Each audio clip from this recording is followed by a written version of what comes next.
gracias. Bueno, a ver qué están aquí. Rey Alejandro, Donald Smith, Jonathan Guerrero, excelente, invitación. Hace 8 días también nos habíamos programado, pero desafortunadamente pues escogimos un viernes y, y pues había muchas circunstancias que seguramente pues no nos permitieron compartir este espacio de aprendizaje sincrónico. Entonces, voy a compartir pantalla para que podamos apreciar la temática del día de hoy, ¿no? Filosofía antigua. Entonces,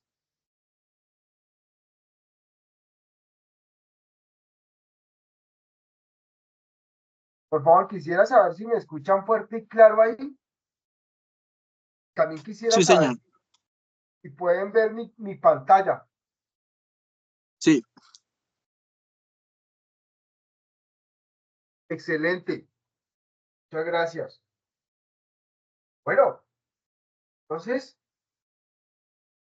seguimos con el tema de las polifonías.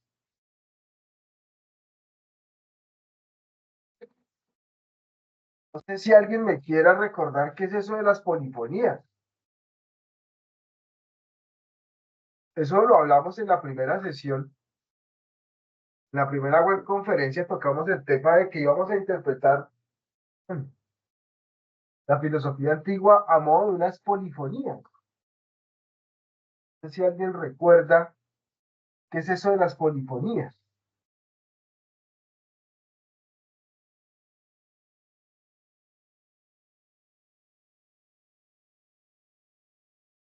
Concepto muy de la filosofía, de la crítica literaria, y de la perspectiva de, Es como un sonido instrumental, como música, sí, ¿no?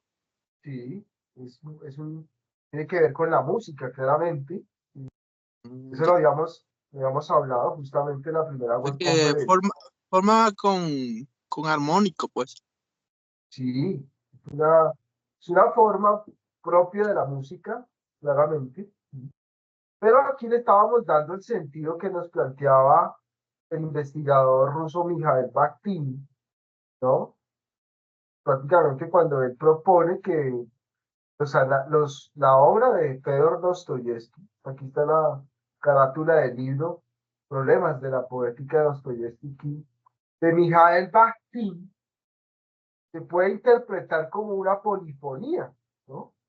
Él utiliza el concepto, lo saca de la música, de la musicología, lo introduce en la crítica literaria, lo usa para analizar cómo podemos interpretar la obra de Dostoyevsky.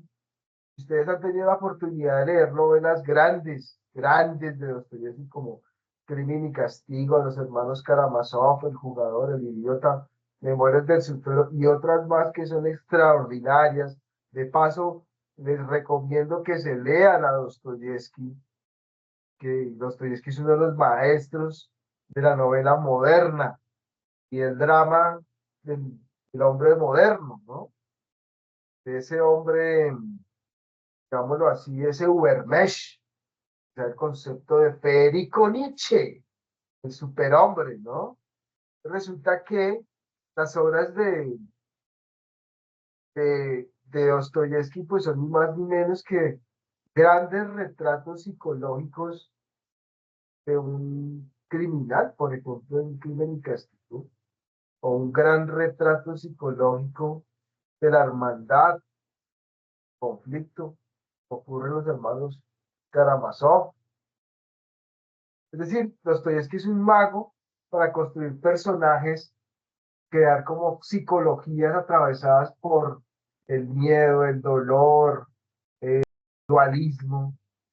Y bueno, ¿qué hace la polifonía? La polifonía nos muestra que El drama de la novela moderna de Dostoyevsky está atravesado por el diálogo, por la dialéctica de los personajes. Entonces yo utilizo este término, ¿cierto? Para hablar propiamente pues, que la filosofía antigua es una polifonía. ¿Ve? Y vean ustedes, aquí está en el cuadro esta es una obra clásica de la pintura del Quattrocento italiano, y nos muestra, se llama La Escuela de Atenas, ¿no?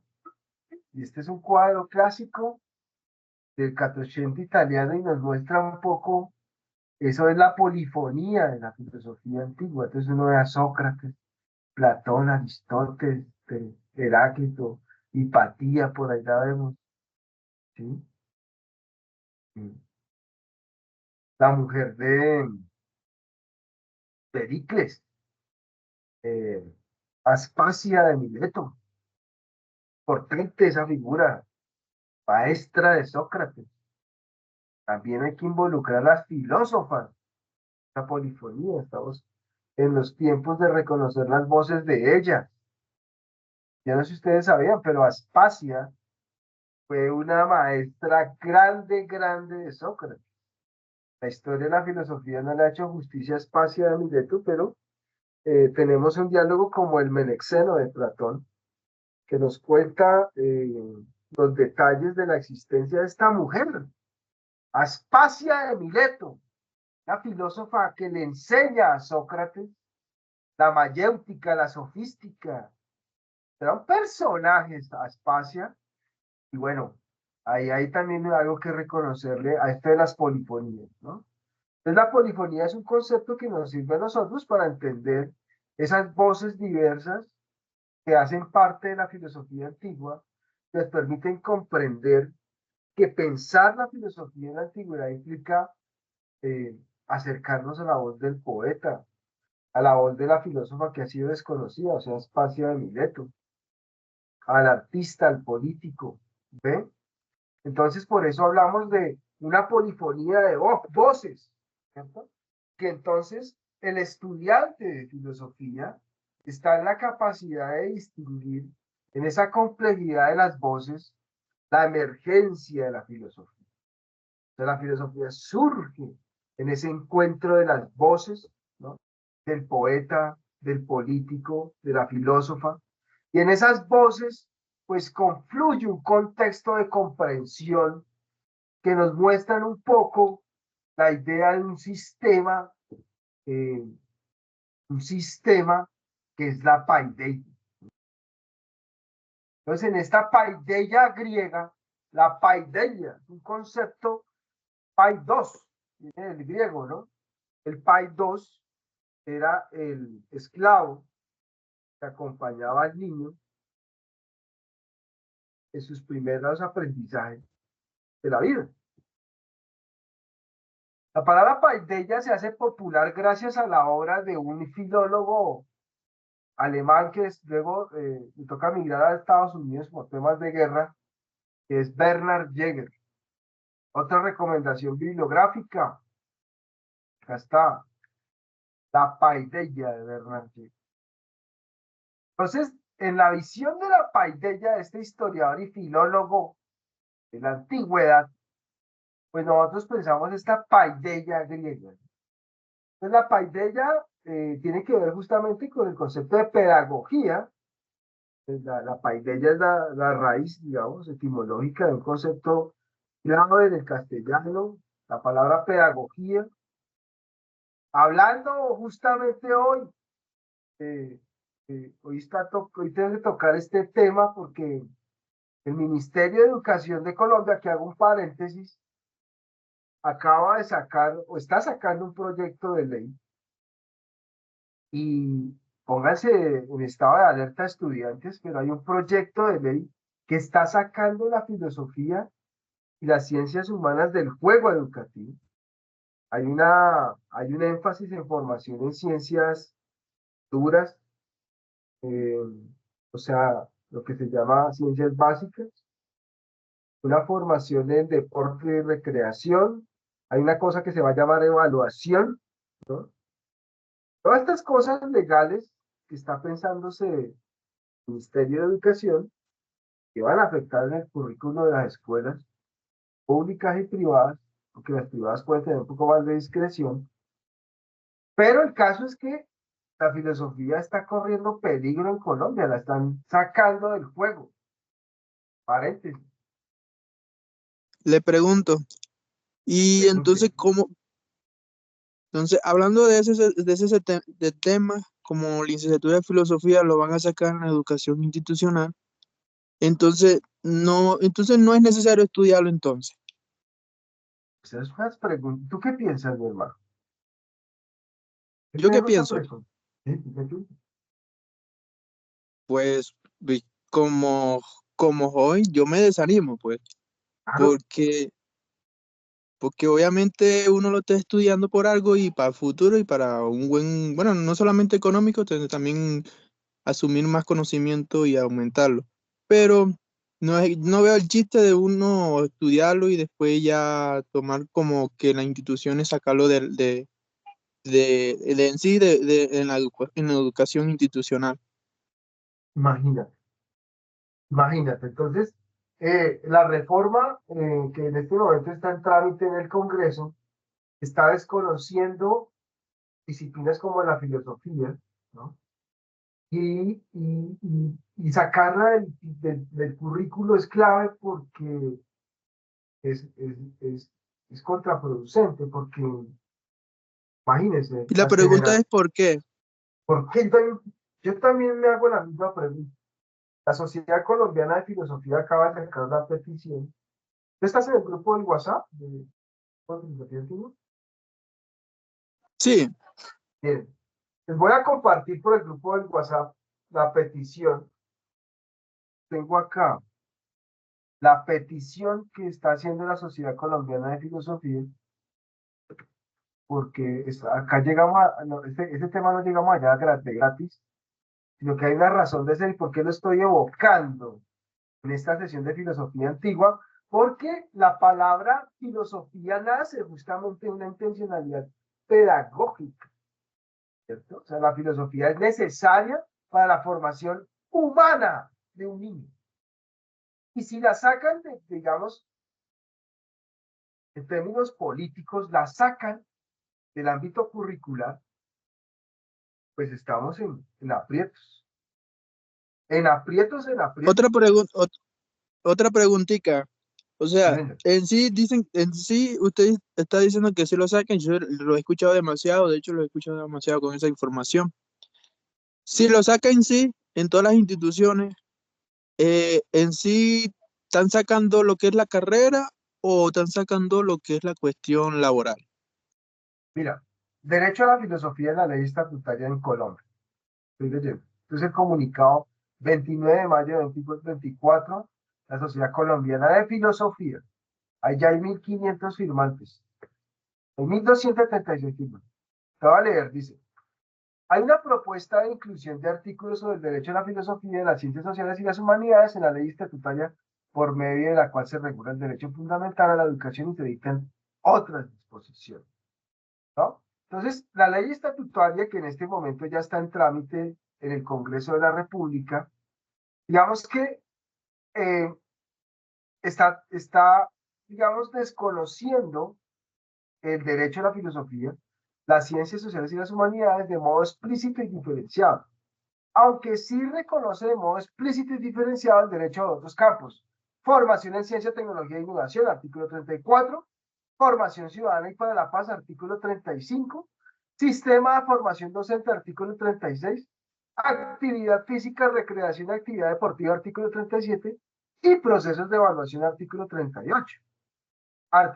Adicionalmente, el artículo 32 se refiere al derecho a la formación en artes, culturas y saberes. Entonces, digamos que el nuevo articulado, ¿no? Esto es desde la ley colombiana, está desconociendo la filosofía. Ahora, si eso pasa por trámite en el Congreso de la República, ya mismo les voy a compartir esto. Ustedes la necesitan y la deben firmar y más faltaba, ¿qué tal? Voy a compartir. Curso de filosofía antigua. Tomen. Entérese de lo que está pasando y hagan algo por lo menos firme para que no nos den por la cabeza, ¿cierto? Los profesionales en filosofía.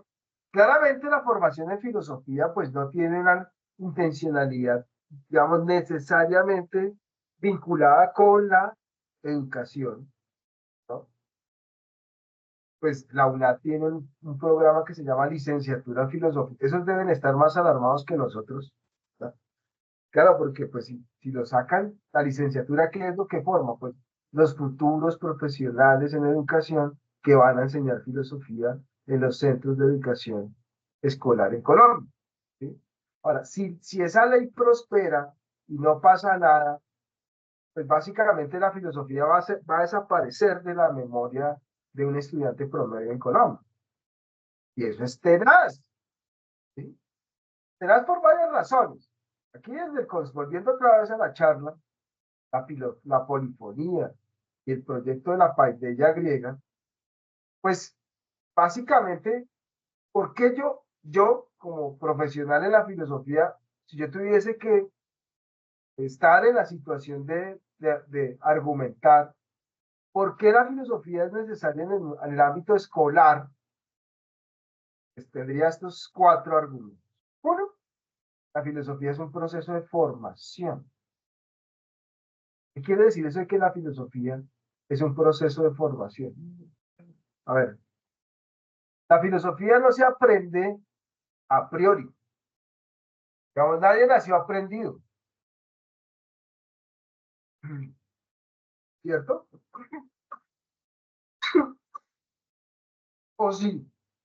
¿O será que si la gente sí nace aprendida, ya nace con el chip? ¿Ustedes qué creen? No, obviamente no. Siempre va a Obvio, haber no. siempre va a haber un maestro para nosotros, pues, que Ah, no todos lo sabemos. Hay cosas que yo ah, sé que otras personas no lo saben y hay cosas que otras personas saben que yo no sé. Y eso es ah, dependiendo de la persona también. dependiendo de la persona. Pero usualmente un ser humano no nace aprendido, nace torpe, ¿sí?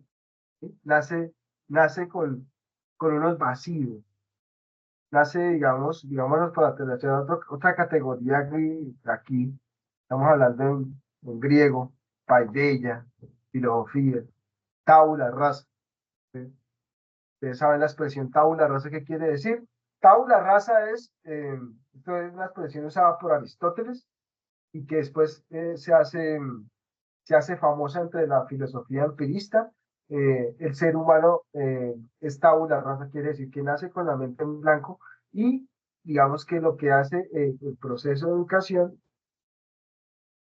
es ir escribiendo sobre esa tabula rasa.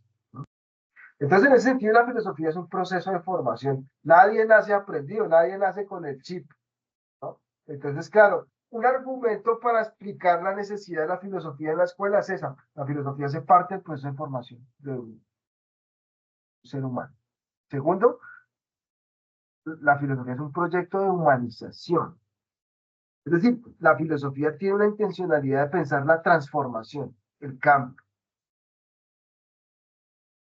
Eh, Difícilmente otra disciplina lo tiene tan claro como la filosofía, ¿no? Ni la sociología, ni la antropología, ni la psicología, ni la historia tienen esta idea de que el ser humano puede transformarse, puede cambiar con el ejercicio de la filosofía. Tercero, la filosofía no es ajena a un proceso de definición cultural de un pueblo. O sea, un ser humano, llámese colombiano, chino, estadounidense, español, ruso, de Afganistán, toda persona que está relacionada con una cultura tiene una idea de filosofía. Otro argumento. Llámese filosofía andina, llámese, como en este caso lo estamos estudiando, filosofía griega, llámese filosofía árabe, llámese filosofía española. Es decir, cada ser humano tiene una idea cultural de la filosofía, ¿no?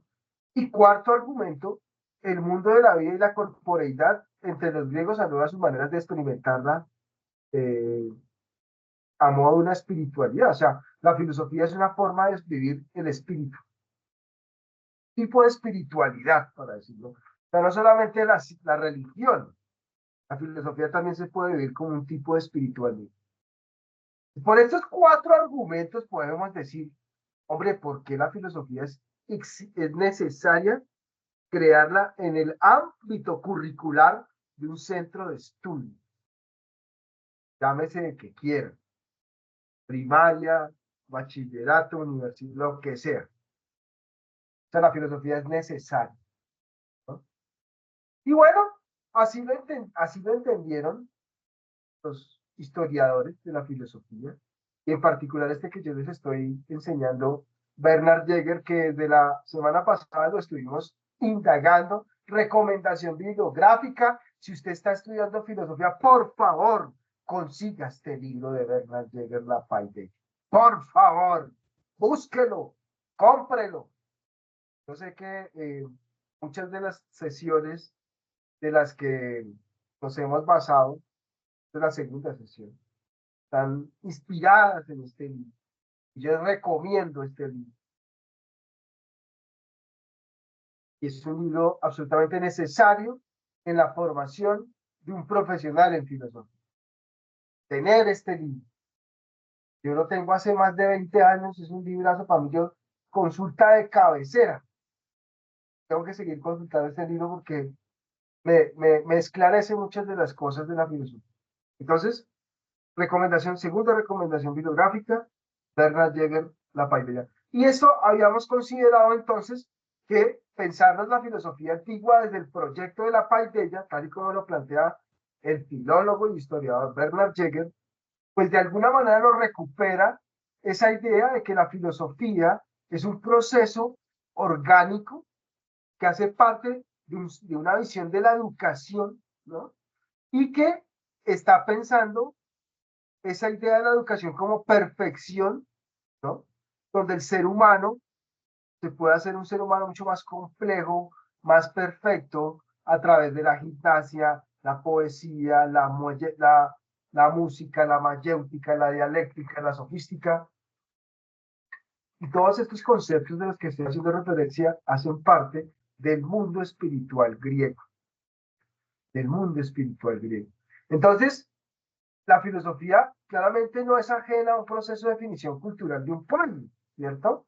Entonces, básicamente porque la filosofía nace como un proceso de liberación frente a la creencia, la opinión, la superstición, ¿cierto? El dogmatismo, el autoritarismo. Si usted saca la filosofía de la escuela, apague y vámonos, la escuela se convierte en un centro dogmático, autoritario, de superstición, o sea, todos estos prejuicios sociales, ¿no?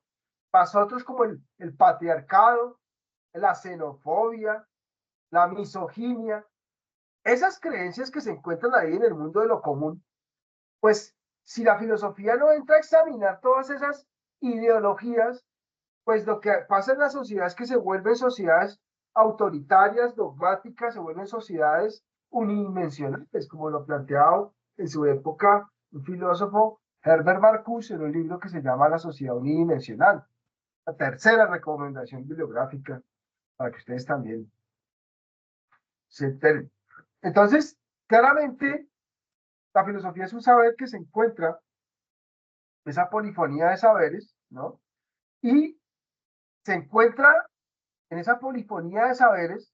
O sea, si el Ministerio de Educación nos quiere sacar de la polifonía de los saberes, mal, porque entonces estaría haciéndole daño a una idea de ciudadanía, a una idea de justicia, a una idea de territorio y de comunidad, ¿ven? Entonces, por eso la filosofía es fundamental en la escuela, porque si no está en la escuela, pues entonces todos esos niños que aparecen, ustedes ahí que ven en la gráfica, pues todos esos niños van a terminar siendo unos siervos del régimen y de un establecimiento que no quiere que la gente piense. ¿Ve? Es el problema, que nos quieren acéfalos. Acéfalos es una palabra griega que quiere decir sin cabeza, acéfalos, ¿no?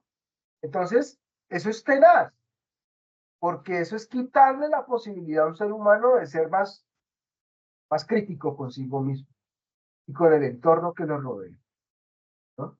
Y por eso la filosofía es un proceso de definición cultural de un pueblo, ¿eh? ¿Sí?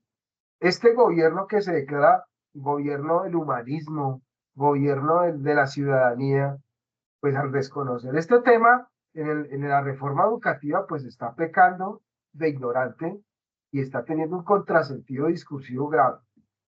Bueno, ahora bien, otro elemento que nosotros estábamos, aquí estoy repasando cositas que habíamos dejado en el tintero en la primera webconferencia, la estoy repasando porque la idea es que pasemos, hoy vamos a hablar de Hesíodo, ¿no? Yo les comentaba a ustedes que eh, si queremos pensar la filosofía de la polifonía en el contexto, pues nos toca pensar a los poetas, ¿ve? Y la clase anterior pues hicimos algunas precisiones alrededor de qué pasa con la filosofía en el mundo médico, claramente, ¿no? Y qué pasa con la filosofía en el mundo médico, pues implica reconocer que la épica es un discurso fundamental en esta filosofía antigua griega, ¿ve? Entonces, es claro que cuando estamos pensando aquí la espiritualidad, ¿no? Y aquí yo hago mención a la fenomenología de Husserl, yo soy profesor de fenomenología aquí en el programa de filosofía de la UNAD, y yo involucro aquí a Husserl para argumentar que una de las pistas que él plantea en esa obra que se llama La filosofía de la crisis de la humanidad europea de 1935, otra referencia bibliográfica que les recomiendo, él hace una crítica muy clave para entender la crisis de la sociedad europea. Dice, la sociedad europea, que es una sociedad que está atravesada por la guerra, por la descomposición social, eh, por el espíritu bélico que la precede. Recordemos que Husserl perdió un hijo en la Primera Guerra Mundial, eh, y entonces, y perdió a muchos de sus estudiantes queridos en esa guerra. ¿Sí? El tipo, pues, hace toda una lectura de la crisis cultural europea y una de las razones que explica la crisis cultural europea es digamos que ha cercenado sus relaciones con el pasado.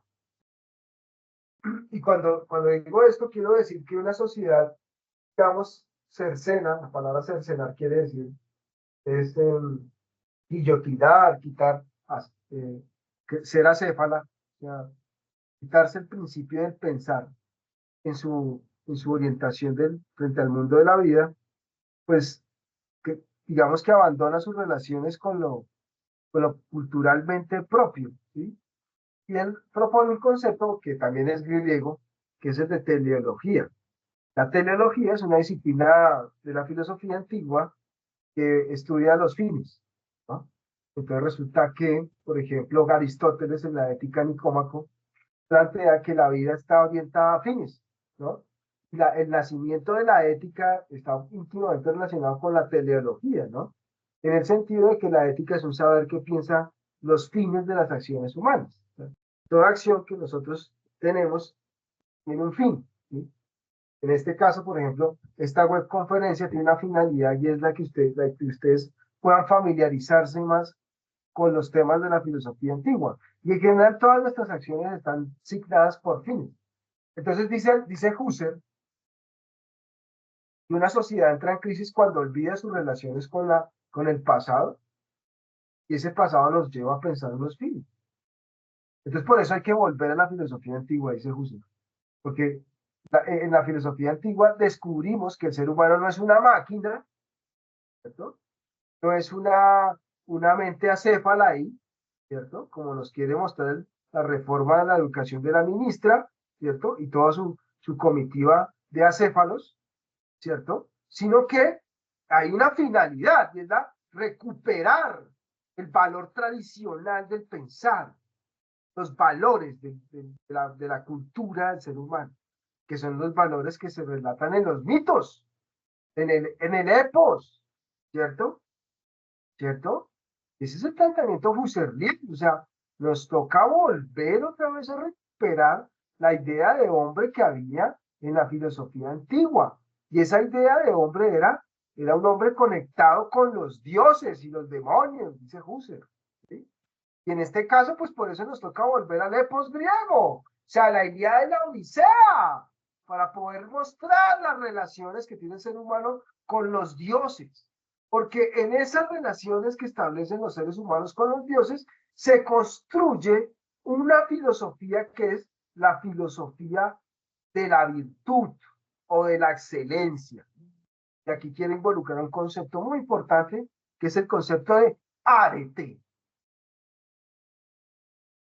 La palabra arete, como ocurre con la palabra paideia, que es la raíz de la palabra pedagogía, la palabra arete, que es la raíz de otra palabra muy importante en el lenguaje castellano, y es aristocracia, ¿no? La arete es el concepto que nos habla de una acción excelente, una acción virtuosa, ¿no? Una acción que se ha hecho con perfección, inclusive una acción desinteresada, de gratuidad, de amor. Entonces, volver a la idea de la Odisea es volver un poco a esa idea del arete, de la perfección, de la virtud, ¿no? Y cómo esa relación de la virtud está en conexión con el honor, ¿no? Con la gloria, con un cierto epos de grandeza, ¿no? Entonces, a eso concluimos en que la filosofía, emergiendo del discurso homérico, es una filosofía que propende por, eh, por una arete, o sea, unas virtudes que están encarnadas en unos personajes, como Ajax, Héctor, Aquiles, Ulises, Príamo, Paris.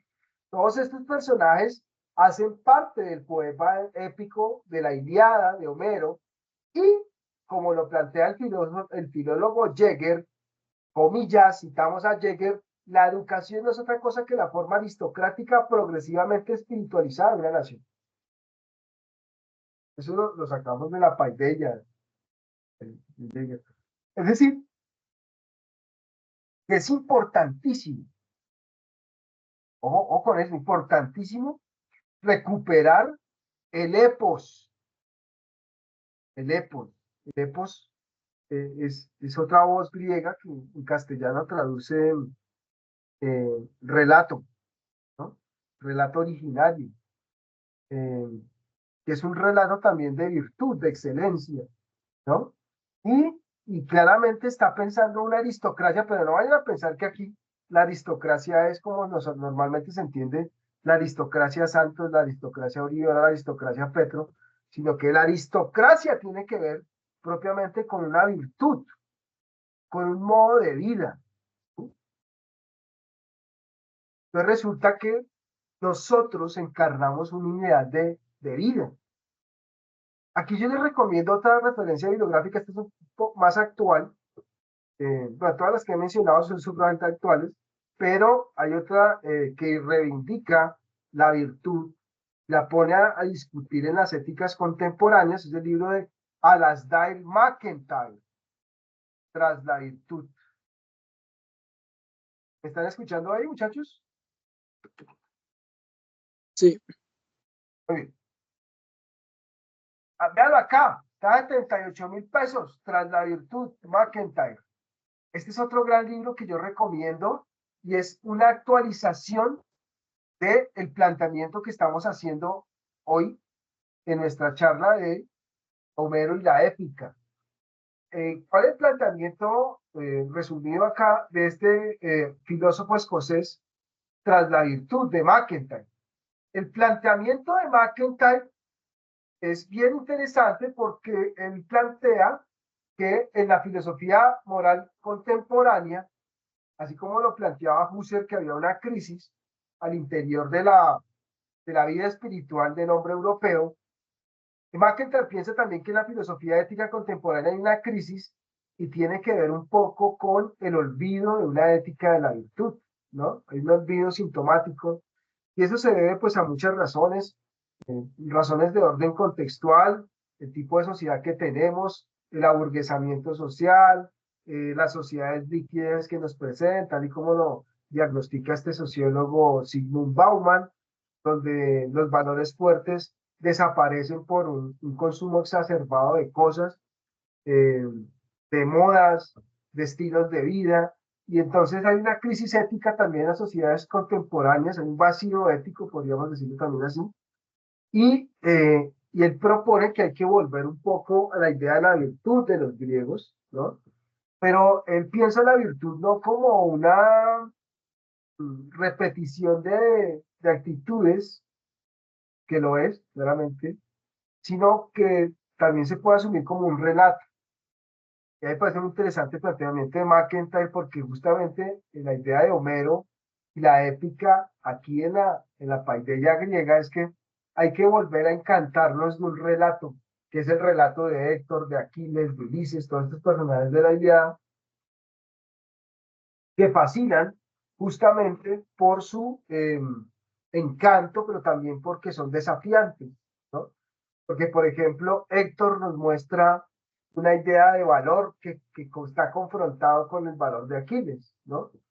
Porque mientras Héctor que está preocupado por resguardar los intereses de Troya, o sea, tiene un sentido patriótico muy profundo, la idea de valentía de Héctor, la de Aquiles es más por alcanzar la gloria, eh, la eternidad de su buen nombre, ¿cierto? Y hay una confrontación muy interesante entre la idea del valor en Héctor y de Aquiles. Entonces, ahí dice McIntyre, en esos relatos de estos personajes se va tejiendo una idea de moral y de ética que se ha olvidado, y entonces hay que ponerlo otra vez en circulación. ¿Para qué? Para poder pensar nuevamente cómo el relato puede animar el modo de vida de un ser humano. Y eso lo podemos comprobar fácilmente. Por ejemplo, ustedes ven la serie Marvel, todo eso de Marvel, de Hollywood, toda esa vaina. Esos personajes yo creo que esos los de Marvel se leyeron a Homero, yo creo. Y todo el tema épico, porque vean ustedes que ahora los niños inclusive se tienen a los modelos, ya no son Ajax, no son Héctor, no son Aquiles, no son Ulises, sino que son Iron Man, Hulk, el Capitán América, ¿sí? Eso es muy poderoso, esos relatos son muy, pónganle esos a los niños, ¿cierto? Lo entienden muy bien y asumen como esas representaciones. Claro, hay una idea bastante belicista, bastante guerrera en esta representación que hace Marvel, pero más o menos así funciona, opera la ética de la virtud, ¿eh? A través de modelos a imitar, a través de relatos, ¿cierto? Historias de valor, historias donde se ha puesto a prueba la virtud, ¿ve? Entonces, por eso es importante pensar en la filosofía, en la ética homérica, justamente porque nos demuestra que el ser humano puede alcanzar grandeza a través del ejercicio de la virtud. Y bueno, acá tenemos un esquemita muy interesante que nos permite entender qué es esto de de la paideia, ¿no? Y cómo es importante pensarnos la filosofía en estos términos. Entonces, claramente hay un sentido pedagógico que tiene que ver con la crianza de los niños, ¿no? Segundo, pues hay un sentido filosófico que tiene que ver con el cultivo del arete, como lo hemos visto en ese breve ejemplo, evocando a Homero y la épica, la Ilíada, ¿no?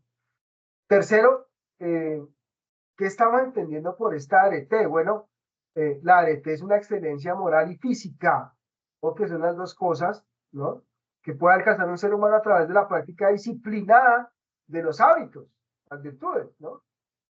Entonces, la arete tiene que ver justamente con el cultivo de los hábitos, ¿no? El hábito de leer, en el caso de la filosofía, pues el hábito de la lectura, el hábito de la escritura, el hábito del diálogo, el hábito de la conversación, todo eso hace parte de la formación filosófica. Y eso es arete. ¿Sí?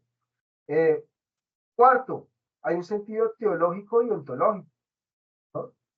Eh, Se usa para pensar claramente la superioridad de los seres humanos en la práctica de las virtudes, pero también se piensa para darle valor a cosas, como a caballos, y los caballos, animales que son virtuosos, ¿no? Entonces, eso también hace parte como de la valoración del arete, ¿no? Los animales. Entonces es importante considerar. Y quinto, hay una soberanía espiritual, ¿no?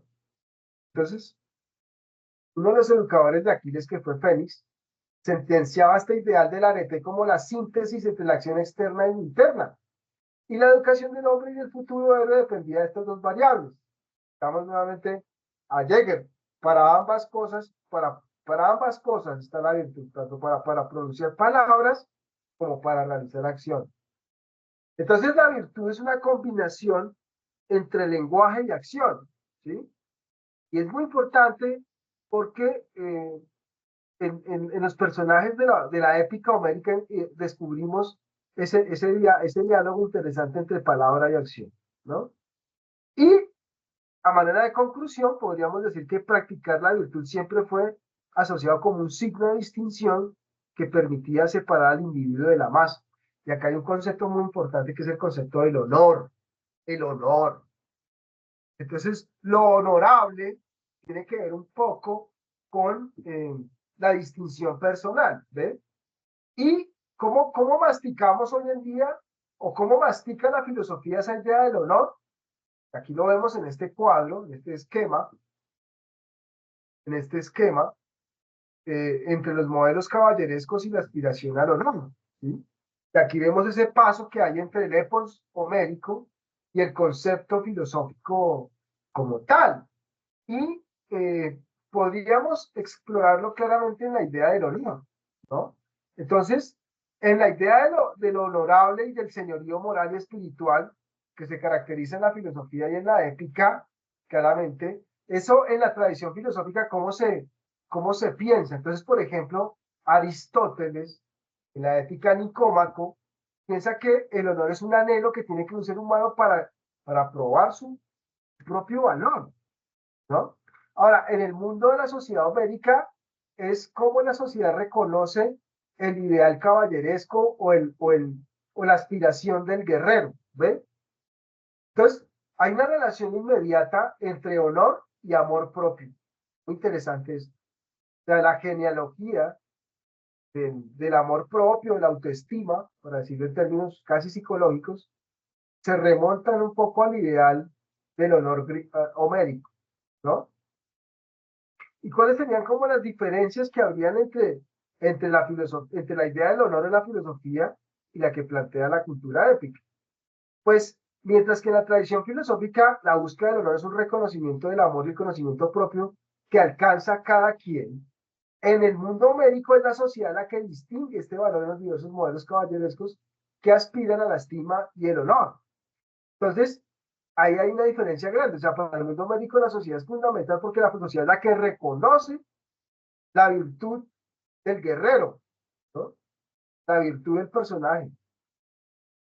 Y hay finalidades distintas, porque mientras que la filosofía piensa el amor propio como una práctica íntima y solitaria, el honor en el mundo médico se piensa desde un ámbito popular, un ámbito, digamos, colectivo. Bien, y interesante este punto, carecer de honor es una tragedia en esta idea de la filosofía antigua. Entonces, en los tiempos posteriores el honor es sustituido por la ambición, curiosamente. Y posiblemente una influencia del honor en la ética griega se encuentra en Platón y Aristóteles, en especial con la virtud del hombre magnánimo, megalo, megalofisios, megalofisios, griego.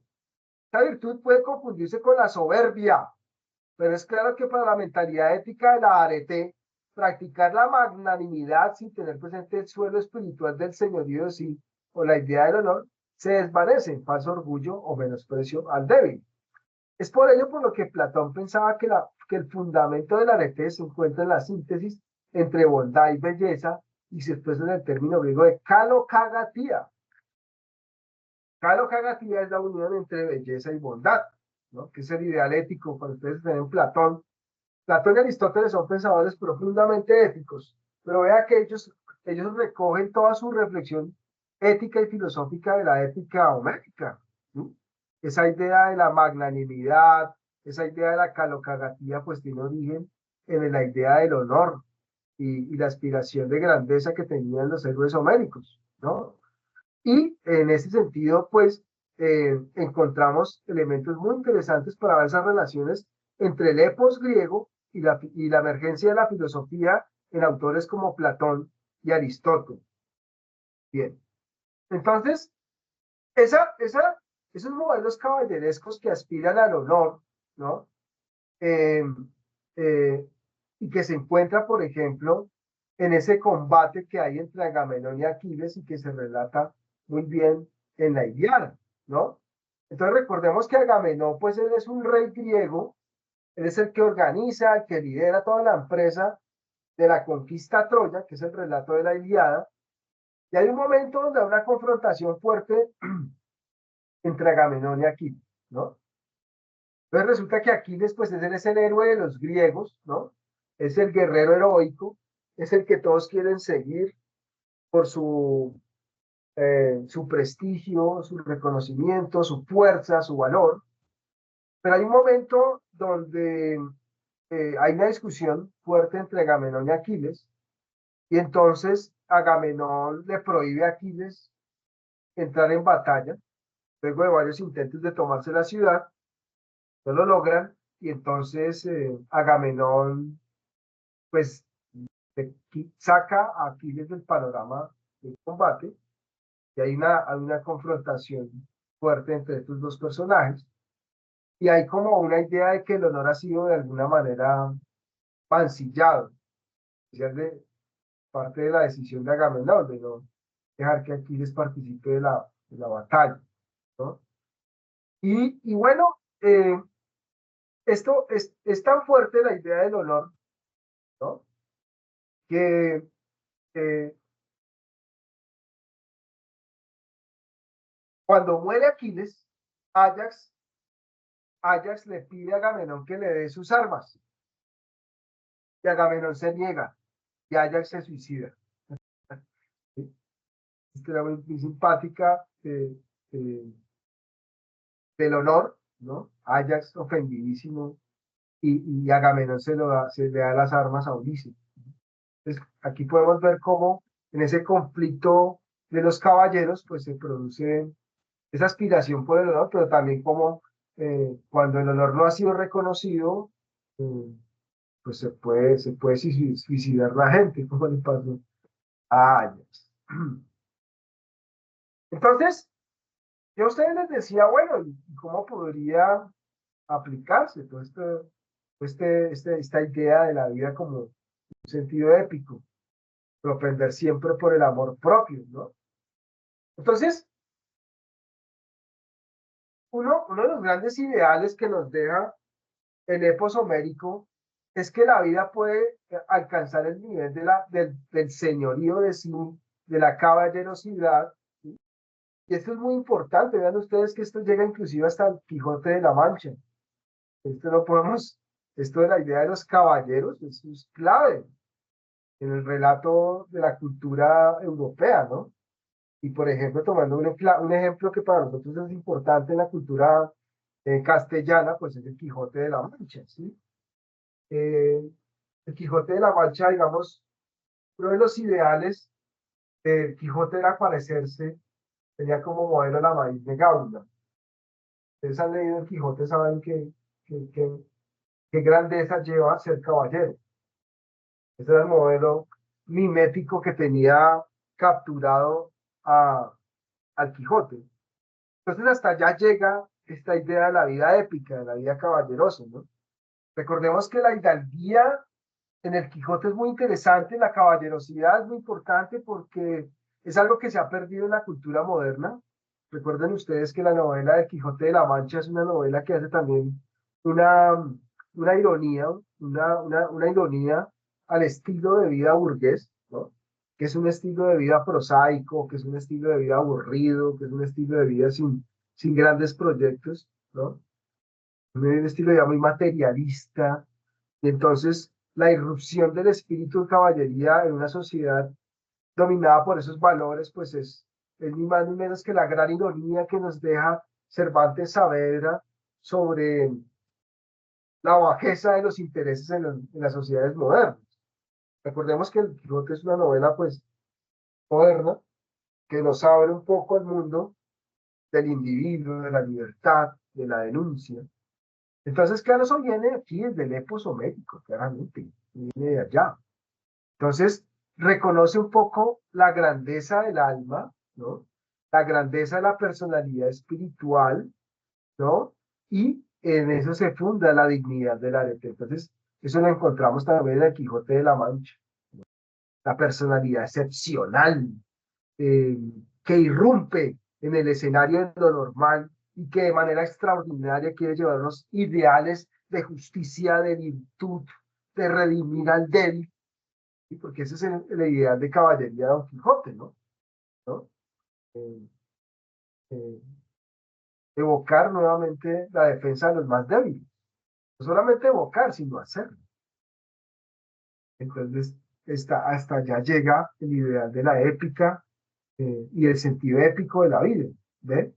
Y eso es importante porque si perdemos de vista el ideal de caballería, pues perdemos el ideal de, de la grandeza, de la espiritualidad, de la personalidad arrolladora y que nos recuerda que el ser humano es algo más que comer y beber y fornicar y ya.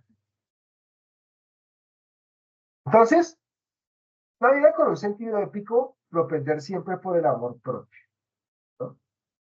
Entonces, una de las, digamos, de las enseñanzas que nos deja pensar el concepto de la filosofía en la perspectiva del epos griego es que el ser humano puede hacer cosas excepcionales, que eso hace parte de su personalidad, ¿no? Y que esa personalidad define un ethos de un pueblo, de un grupo humano, de una nación, ¿sí?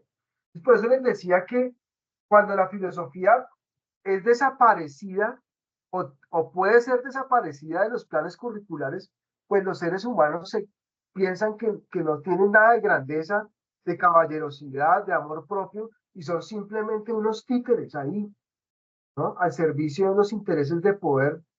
Y eso es preocupante, porque si así se quiere pensar un poco la educación en Colombia, apague y vámonos, porque entonces esto no tiene ya sentido. ¿Eh? Ese, ese es el tema. Ese es el tema. Entonces, claramente, un poco la preocupación acá es qué va a pasar con la filosofía y su enseñanza en la escolaridad en Colombia, ¿cierto? Entonces, una cosa que hay que pensarnos es el tema justamente de el tema de la educación ¿qué? De nuevas generaciones. Bueno, ahora ese es el ideal de, de la idea de educación en Homero, eh, ay, del epos. Entonces, eso por ese lado. ¿Hasta aquí tienen preguntas? No, Muy bien. Entonces, vemos acá que, que si se puede propender por la vida en un sentido épico, ¿no? Entonces, eh, Aristóteles retomará el ideal épico de la vida heroica en los relatos homéricos para situarla en su propuesta ética. Ustedes, si ya van por Aristóteles en este momento, por favor, vean esa relación entre Aristóteles y Homero. Y entonces Aristóteles nos habla del amor propio, ¿no? El amor propio, la grandeza moral, la magnanimidad, y eso en un sentido espiritual nos permite pensar la relación entre belleza y bondad. Eso es muy importante, ¿no? Entonces, todo el mundo está queriendo buscar un estilo de vida más espiritualizado hoy en día, pues pónganse a leer a los griegos. Creo que eso le pasó a Shakira, entró en una crisis y se puso a leer disque filosofía antigua y como que lo resolvió.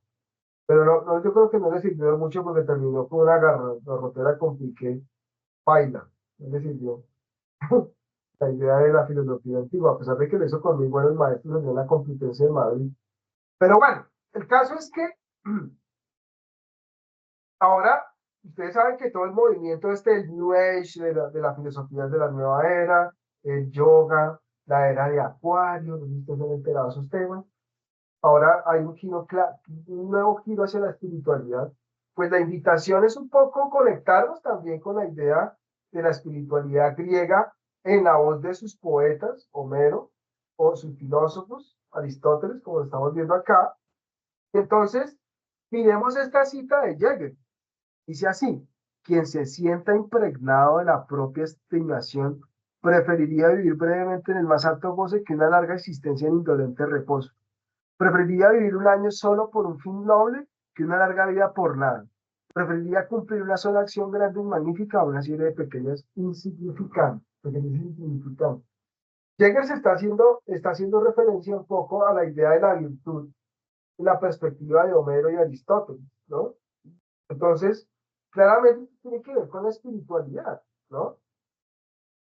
O sea, ¿qué sentido tiene una vida repetitiva, aburrida, sin grandes acciones que realmente marquen la vida, que la hagan magnífica?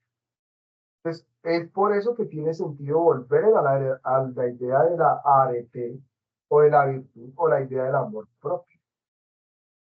Bernard Jäger. Entonces, la vida con un sentido épico hay que propender siempre por el amor propio. En este ideal de vida ética propuesto por Aristóteles expresa una de las máximas virtudes humanas, el heroísmo. Se trata de la apropiación de la belleza, se trata de una valoración alta de la vida que se sobrepone incluso a la muerte, el sacrificio de los bienes mundanos, fama, dinero y propender por las acciones excepcionales. Es justamente el sentido que se expresa en la virtud del heroísmo. El heroísmo es la gloria de querer alcanzar un reconocimiento para la posteridad. Entonces, por eso fundamental la idea de lo heroico, ¿no? Que lo encontramos en la cultura griega. Ahora, si eso desaparece de la escuela, pague y vámonos, porque entonces todos van a tener unos estilos de vida mediocres y no quieren alcanzar lo heroico. Entonces, si desaparece la filosofía del currículo, pues desaparecen ideas como estas, ¿no? Que son berraquísimas porque una idea de ciudadanía sin heroísmo, ¿no? Se supone que el proyecto Petro es un proyecto político que habla de la Colombia humana y va a quitar la filosofía de la escuela. No seamos imbéciles, idiotas, útiles. Entonces, hay que firmar eso de la Sociedad Colombiana de Filosofía de Estudiantes. Por favor, firman ya. Bueno, ahora vamos con Hesíodo, otro gran poeta. Homero y Hesíodo son los grandes poetas de la cultura antigua. Entonces, así como vimos que en Homero hay una referencia clave de la vida épica de los guerreros, del sentido de la caballerosidad y del heroísmo, pues en Hesíodo encontramos otra virtud, pero entonces ya muy distinta, y es, digamos que ya no le va, Hesíodo no le va a cantar ya a los guerreros, lo que le va a cantar al campesinado, al trabajador, ¿no? Entonces, aquí hay un cambio radical en la idea del epos y en la idea del arete, porque el arete ya no va a perseguir, digamos, la grandeza, el heroísmo, ¿no? La aristocracia, sino que aquí la virtud tiene está más relacionada con el trabajo, con, con el campesinado. El campesino ahora es el nuevo protagonista, es el personaje que hay que reivindicar y en ese sentido va a aparecer una reflexión filosófica muy interesante que es el tema de la justicia y el derecho. Entonces, algunos datos de interés de la vida de Hesíodo. Pues primero es considerado como un mitógrafo que precedió a la filosofía, en especial por su obra La Teogonía, y donde plantea un ordenamiento del cosmos a partir de una serie de procreaciones de los elementos naturales, tierra, aire, fuego, ¿no? Y su cosmología es profundamente filosófica en el sentido de que piensa que el amor, eros, es el principio activo de las uniones y nacimientos de nuevas entidades míticas. Que es un elemento muy interesante y es que Hesíodo nos recuerda un poco el origen del mundo, que al parte plantea una cosmología y en esa cosmología aparece la reivindicación del trabajo, ¿no? Porque los seres humanos están condenados a trabajar. Hay una lectura muy distinta, más pesimista que Homero. Homero es como un poco optimista en el sentido de que para Homero el ser humano puede alcanzar grandeza, ¿no? por eso esos modelos guerreros de Aquiles, Ulises, Ajax, Agamenón son personajes excepcionales, pero esos personajes no son los que aparecen en la realidad. Digamos que Hesíodo le da un poquito más de sentido de la realidad y ese sentido de la realidad tiene que ver un poco también con esa cosmogonía, esa teogonía que nos propone Hesíodo, donde nos explica en ese árbol, en ese mapa de los dioses, cómo aparecen los seres humanos y por qué estamos condenados a vivir en esta tierra y condenados al trabajo. ¿Sí? Que nos toca ganarnos la vida, el sustento. No podemos hacer acciones heroicas como Aquiles o Ulises. ¿Cierto? Entonces, ese amor es el principio cosmológico, ¿no? ¿Cierto? El amor es una entidad divina, plantea Hesíodo, ¿no? Hay una teogonía, ¿no? Y se encuentra en los presocráticos, en Parménides, en Empédocle, que ustedes que vieron a Parménides y el poema de Parménides se dieron cuenta de ese análisis profundo que hay sobre el ser y el amor, ¿no? Entonces, en Empédocles también es un filósofo presocrático muy interesante porque el amor lo integra como una fuerza cósmica. Empédocles es mucho más. Nietzsche era Nietzsche amaba a Empédocles. Nietzsche tenía una afiliación fuerte por este presocrático porque Empédocles es de los que piensa que el amor es una tensión muy fuerte y que explica el nacimiento de los contrarios. ¿Eh? Y Empédocles es una figura también muy interesante en esta idea. Entonces, Hesíodo claramente es el que piensa que el amor es una divinidad muy antigua y que permite la unión entre la tierra y el cielo, la primera pareja que da continuidad a la genealogía divina. Entonces, el amor es un principio cosmológico, ¿no? Eh, y, y hace parte un poco del proceso de procreación en parejas de los dioses, ¿no? Y que se expresa en la mutilación de Urano por su hijo Cronos y el nacimiento de Afrodita. Y bueno, también en este elemento de la teogonía aparece el tema de la desgracia humana. Entonces, para el poeta, en un principio, los hombres vivían en un estado paradisíaco sin esfuerzos ni trabajos, hasta que las desgracias inciden con el robo de Prometeo del fuego, que era de propiedad de Zeus. Recuerden ustedes que en el mito de Prometeo se narra la historia de cómo este titán que roba el fuego a Zeus, ¿no? Se lo entrega a los seres humanos para que cambien su condición de seres, digamos, estúpidos, se encuentran en una situación de indigencia fundamental, ¿no? Y entonces el fuego les permite de alguna manera crear toda una civilización y entonces, pero esa es su condena, ¿ve? Esa es su condena. Y por otro lado, pues Pandora, que tiene una relación también con Prometeo, recordemos que Pandora se casa con Epimeteo, que es hermano de Prometeo, y entonces ella desata eh, todos los males que condenan al ser humano, ¿no? El mito de Pandora es el que abre la ánfora de los males y sale pues la ruina, la desgracia y todo eso.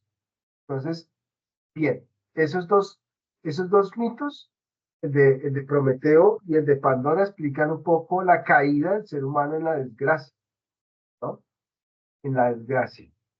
Entonces, hablemos acá un poco de esta obra que se llama Los Trabajos y los Días, ¿no?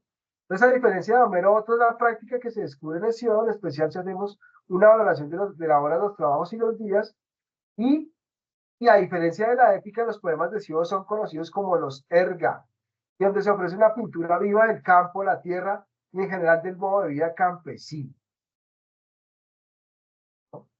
Entonces, mientras que Homero le canta a Aristos que puede alcanzar el ideal de vida caballeresco con sus búsquedas de la gloria, el honor y la magnanimidad, Hesíodo será el poeta del trabajo. Y en él también se encuentra el heroísmo en las luchas silenciosas de los trabajadores con la dureza de la tierra, el dominio de las herramientas y la disciplina, valores que hacen parte de la formación del ser humano, ¿no? Entonces, de la épica de la guerra al etos del trabajo, podemos ver ese paso que hay en la cultura antigua. Entonces, una de las diferencias notables que se desprenden de la poética de Sió y de Homero respectivamente tiene que ver con la diferencia entre las aspiraciones y el sentido moral de los campesinos frente a la casta señorial. Posiblemente Sió experimentó esta distancia en los pleitos que mantuvo con su hermano Perses, quien heredó tierra de su padre, pero la fue perdiendo por una mala administración. En un primer juicio, Perses gana el pleito con sobornos al juez. Esto es muy interesante contar esta anécdota que vive Siodo con su hermano, porque seguramente esta anécdota explica un poco la idea de pensar el trabajo como una virtud, ¿no? Pues su hermano era un poco vago, astuto, quería aprovecharse de la herencia y en ese aprovechamiento de la herencia pues pierde poco de tierra y luego quiere reclamarle a su hermano más. Entonces, claro, el CEO ve que hay un problema moral fuerte en Perses y ese problema moral tiene que ver un poco con su idea de la herencia, de lo que se llama la genesiocracia. La genesiocracia es el gobierno de los genes, ¿sí? Que hasta el sol de hoy sigue siendo muy importante en las culturas occidentales. Es decir, la genesiocracia es yo recibo una herencia, yo la administro y yo continúo con un legado. ¿Sí? Es como un poco la idea de la genesiocracia. Ahora, ¿qué pasa con esa idea de la genesiocracia? Dice Siodo, pues crea una tracalada de vagos. Tracalada de vagos. Y entonces lo que hay que hacer es recuperar esa idea del trabajo. Y por eso hay que pensarnos la cultura humana en relación con el trabajo. Y por eso la cultura de la genesiocracia es problemática porque no tiene una idea del trabajo, sino que tiene una idea como de la vida sabrosa, de recibir la herencia y ya todo arreglado.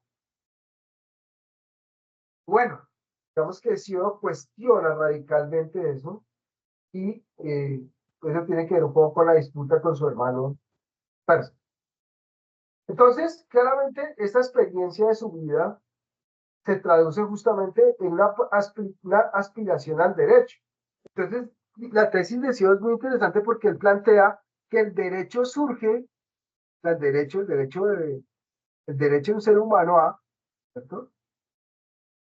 A romper un poco con la gloria y la inmortalidad. O sea, el derecho y la justicia son herramientas que tiene el ser humano para combatir la genesiocracia y para combatir un poco los deseos de gloria y de inmortalidad. Y el clamor del campesino tiene que ver un poco con el uso de la tierra y su derecho a ganar el sustento con el esfuerzo ganado en el trabajo, apreciando en él un derecho obtenido y no un privilegio de sangre, identificar el ideal de vida de la aristocracia. Eso es una cosa muy interesante porque mientras que el epos homérico afirmaba en ese privilegio, en ese derecho señorial, ahora Hesíodo piensa que lo que hay que pensar es el derecho en relación con el trabajo.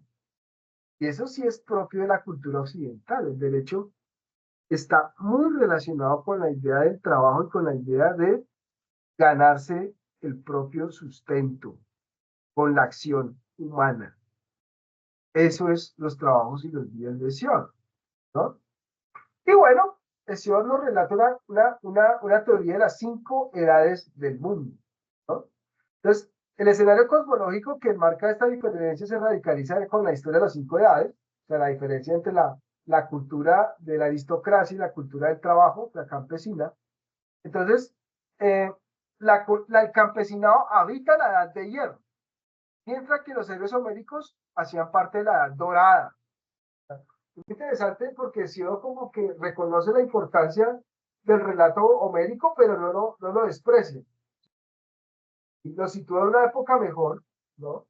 Y esos cambios de época, pues fueron mostrando que la raza humana va degenerándose y va pasando de la felicidad a la infelicidad. Y entonces lo que le queda al ser humano es el derecho, o sea, la aspiración de ganarse la vida con el trabajo, ¿no? Hay dos sínemesis son los dioses que han condenado a los seres humanos y las distancias con el Olimpo, que ahora es un reino celeste con una muestra de las diferencias entre una edad dorada frente a otra de trabajos y esfuerzos, que es la que caracteriza la época de los campesinos bajo el dominio de la edad de hierro. ¿Ya? La edad que vivió Siodo y la que vivimos todavía es la edad de hierro, ¿no? Y bueno, esta visión del mundo que resalta el espíritu heroico del campesino se enmarca en una cosmovisión religiosa arraigada en los mitos de la caída y la desgracia. Entonces, como ocurre en el relato cosmológico de las edades del mundo, Hesíodo en su teogonía da prioridad a aquellos relatos míticos que de un modo pesimista muestran la condena a la raza humana y el castigo perpetuo de los dioses. Esto es lo que ocurre, por ejemplo, con el mito de Prometeo, que explica, entre otras cosas, que si bien el regalo de la razón permitió a la humanidad abandonar su condición de enclenque y débil por una estirpe más sofisticada y dispuesta a los trabajos de la tierra, la condena del titán es una muestra que el desafío a los dioses es contraproducente en todos los sentidos. Otro de los relatos de la desgracia es la de Pandora, una mujer que tiene el poder de desatar todos los males en los seres humanos.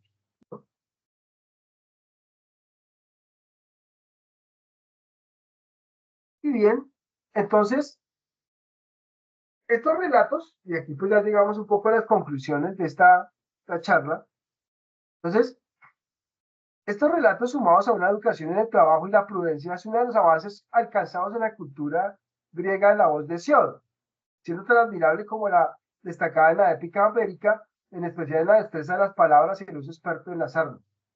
De la poesía de Hesíodo se descubre que los mitos de la desgracia como la valoración del trabajo como virtud es uno de los legados más identificados en el mundo del campesinado y que sigue siendo vigente hasta el día de hoy.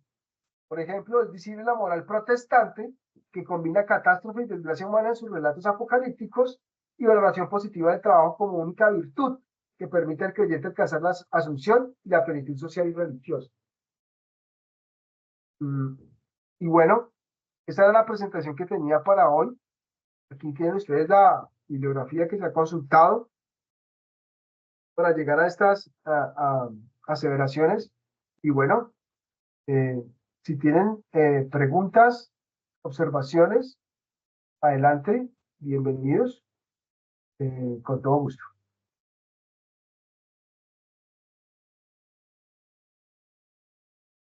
Adelante, Dona, tienes una pregunta.